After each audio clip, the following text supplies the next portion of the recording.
त्यांच्या कांडीत दम नसेल, माझ्या कांडीत दम आहे, मला हत्यार दे, मी या ठिकाणी एन्काउंटर करतो. ते कुटुंबानी जे कुटुंबानी दोन बहिणी त्याच्या बाहेर काय ठेवलेले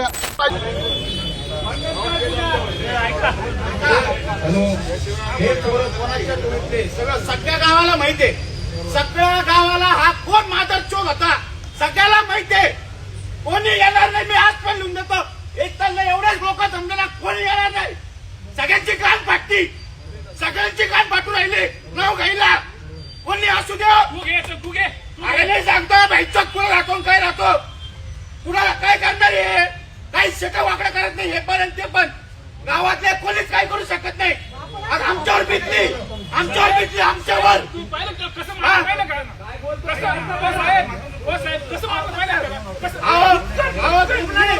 दीड गोळी पडलेली, मला बँडेज चालू. तो काय म्हणतो तुला काय वाकडा करायचं कर म्हणे. आमच्या वाकडा करू शकत नाही म्हणे. आता ही जी पब्लिक जमा झाली ही प्रेमापोटी जमा झालेली आहे. साहेब 10 किलोचं स्टँड त्याच्या तोंडावर दारू पिल्यावर उचलू शकत नाही माणूस, ड्रग्स पिल्यावर उचलतो. डोक्यावर फोडला साहेब. अहो एखाद्याचा भाऊ जातो तर कोणाला आहे?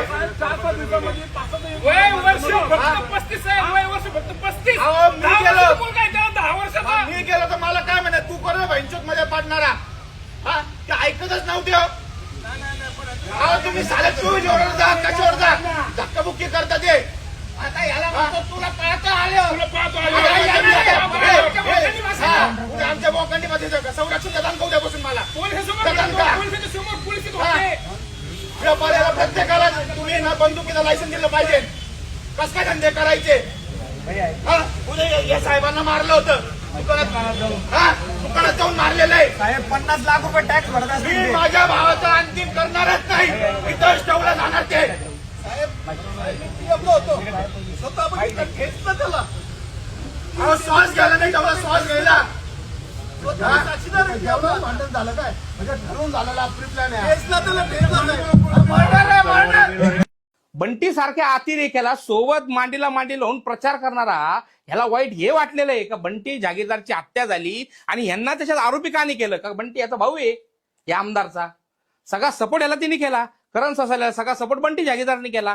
अतिरेकी यांना चालतात, पण कुठला तरी माणूस गुन्हेगारी क्षेत्रातून येऊन धर्माचं काम करत असेल तर तो माणूस यांना कायम गुंड वाटतो. 4 वर्षात माझ्यावर कोणता गुन्हा दाखल झाला एक सांगायचं. माझ्यावर 4 वर्षामध्ये माझ्यावर कुठलाही गुन्हा दाखल झाला नाही. जे गुन्हे दाखल झाले ते माझ्या भाषणावरचे, जिथे इथं भाषण केलं त्या भाषणाचे गुन्हे, इतर माझ्यावर कुठलाही गुन्हा नाहीये. आणि तरी सुद्धा त्या घटनेचा कसं तरी गाव बरबंद करून आता गोरगरीब लोक, भाजीपाले विकणारे लोक, त्यांच्या घरावर अशी परिस्थिती आज का जर इथं विकायला आले आणि आज विकलं तर त्यांच्या घरी संध्याकाळी खातील ते. त्या लोकांची जबरदस्ती दुकानं बंद करतात. श्रीरामपूर मध्ये निघालेल्या मोर्चात आकाश दुबे याचे वडील शेखर दुबे देखील सहभागी झालेले आहेत.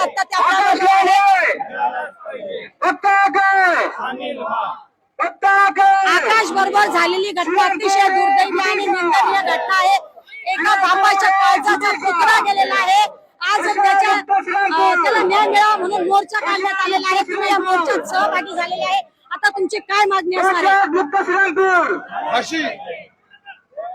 फाशी झाली पाहिजे. बे कुटुंबाची जे कुटुंबाची एन्काउंटर झालं पाहिजे. हे लोक गुन्हेगारी वाढवतात, तरुण पोरांना नशे देतात. या तरुण पोरांना नशेखोर बनवून त्यांच्या माध्यमातून हे गुन्हे घडवतात गावामध्ये. यांच्याकडे एवढे गाड्या येतात कुठून, यांच्याकडून एवढा पैसा येतो कुठून, या पैशाचा दुरुपयोग करतात. यांच्याकडे कोटी कोटी रुपयाचे गाड्या आहे. हे जर काही, मी 50 वर्ष आले श्रीरामपुरात व्यवसाय करतो, माझ्याकडे 10 लाखाची गाडी आहे. याच्याकडे कोटी रुपयाची गाडी कुठून आली. कोणते कष्ट करतात हे. आणि ह्या जो 2 नंबर मधून जो पैसा कमवतात त्या पैशातून हे गुन्हेगारी करणारे हे अशा तरुण पोरं पाहतात. या लोकांना ट्रेनिंग देतात आणि व्यापाऱ्यांना मारायला लावतात. श्रीरामपूर मध्ये अनेक गुन्हेगारी टोळ्या समोर आलेल्या आहेत आणि आता घोषणा दिली जात आहेत की नशामुक्त आणि गुन्हेगारी मुक्त श्रीरामपूर झालं पाहिजे. काल सागर बेग यांनी ही एक प्रेस घेतलेली आहे आणि त्यांनी त्यांची भूमिका मांडली. त्यात त्यांनी म्हटलंय की आकाशच्या वडिलांनी फिर्यादीमध्ये असा कुठलाही उल्लेख केलेला नाहीये. ज्यावेळेस फिर्याद गेली त्यावेळेस मला ही सगळी घटना माहित नव्हती, पण हे जसे 2 दिवस गेले ही सगळी घटना मला कळाली. कसं झालं काय झालं त्याच्यामुळे मी बाकी हा खुलासा करत आहे. मी त्याचं नाव घेतो ना, हे बेग कुटुंबानी जयदेव कुटुंबानी, अहो यांचा तो साला आहे, जयदेवचा साला आहे तो. त्याच्या 2 बहिणी त्याच्या बाहेर काय ठेवलेल्या, याच्यापेक्षा जास्त काय पुरावा पाहिजे तुम्हाला? अतिक्रमणाच्या जागेत राहतात, काढून टाका अतिक्रमण सगळे यांचे. दुर्घटना झाल्यानंतर तुम्ही सागर बेग यांना फोन केला होता, मात्र ते म्हटले की मी मुंबईत आहे आणि नाहीतर मी ह्या दुर्घटना झाल्या नव्हतं, केलं नव्हता. दुर्घटना व्हायच्या आधीच केलं. अरे म्हटलं हे तुझे जर हे आरोपी तुझे असतील, हे गुन्हेगार तुझे असतील, तू त्यांना सांग इथून घेऊन जा. कारण माझ्या एका वेटरने मला सांगितलं होतं की हे जे लोक आलेले हे बेग गँगचे म्हणे, ते सुद्धा त्यांना इथं हे हॉटेलमध्ये यायला घाबरत होते, त्यांना आतमध्ये येऊन द्यायला. या घटनेतील 3 जणांना अटक करण्यात आलेली आहे. या घटनेतील 3 जणांना अटक करण्यात आलेली आहे.